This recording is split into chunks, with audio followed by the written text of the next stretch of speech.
calls are threatening unsuspecting people across the country. Pay this old debt or get thrown in jail. I work with the Bethesda, Maryland Police Department, sir. But that's not true.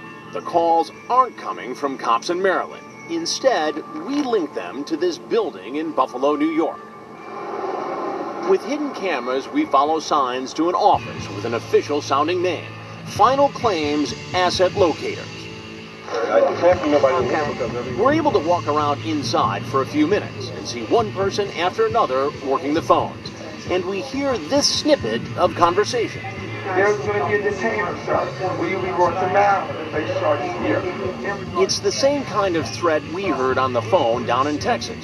She's talking as if she's with law enforcement. What we'll do is we'll go ahead and have you picked up. And her voice sounds awfully familiar, too. Otherwise, we're going to have you picked up. Looks like we're in the right place.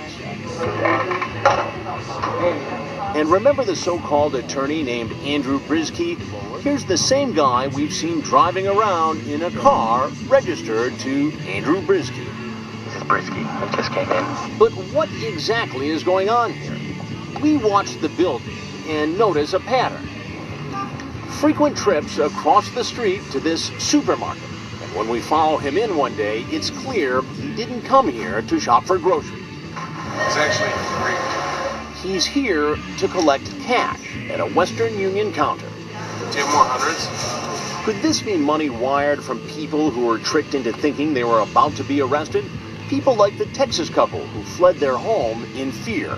I can't believe they made us run out of our own home like that.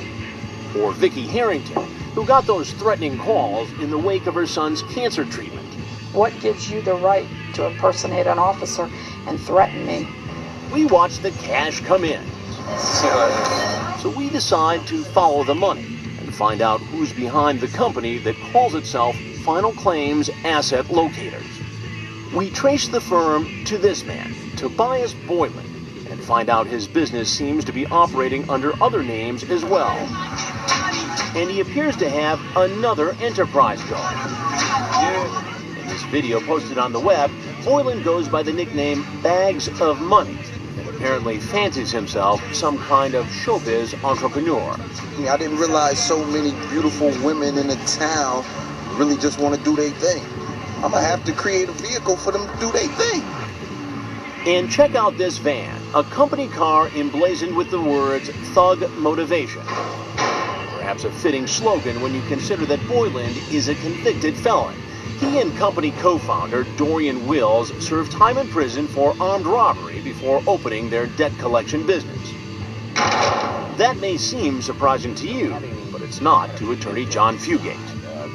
So there's nothing to check the background of somebody who wants to go out and buy large amounts of debt, which include people's very private financial information. That's right.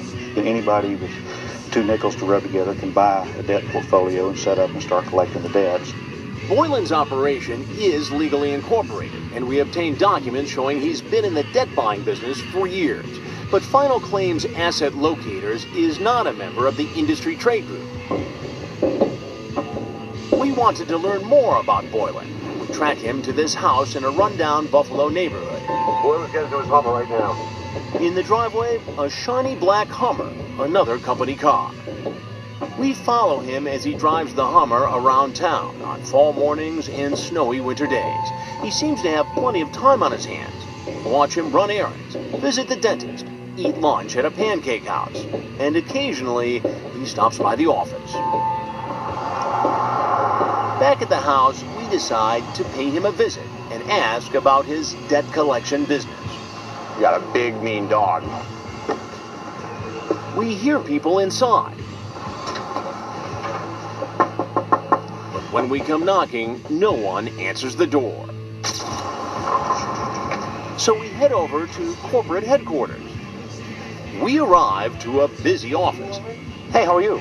Chris Hansen with Dateline NBC. Nice to see you. And the first person we approach is this man, Delian Sharp. He's a debt collection trainer for the operation. I needed to talk to Mr. Brisky or Mr. Boylan. We later understand why he might have left so quickly. At the time we shot this tape, Sharp was awaiting sentencing on federal bank fraud charges unrelated to his job here. He has since been sentenced to 2 years in federal prison. Where did Mr. Sharp go? Is he around? And that woman whose voice sounded so familiar on our previous visit, We'll go ahead and have you picked up. she covers her face and hurries away. Do you know where Andrew Brisky is? But some collectors man their stations, making their calls. Ma'am, do you know where Andrew Brisky is? No one will say much or watch the video clips of our investigation we brought along. I don't care what you got there. You need to leave the premises, sir, or we'll have the police. And after a few minutes, we're asked to leave. I'm sorry, who are you, sir? None of your business. You want to move from the premises, sir? I'm telling you that I think somebody from this company is going to want to see this video. I don't care, sir. Have a great day. Goodbye. On the way out, we're told to contact the company attorney. Well, who's the attorney then? What do you have? Downstairs in the lobby, a few collectors stop to look at our videotape, and up walks the so-called company attorney, Andrew Brisky. You're Mr. Brisky. But he doesn't acknowledge the name. Who are you then? And won't answer our questions. Well, what I do want to know is about some of the tactics being used at this company. Where'd you go to law school, Mr. Brisky? So you don't want to talk to me?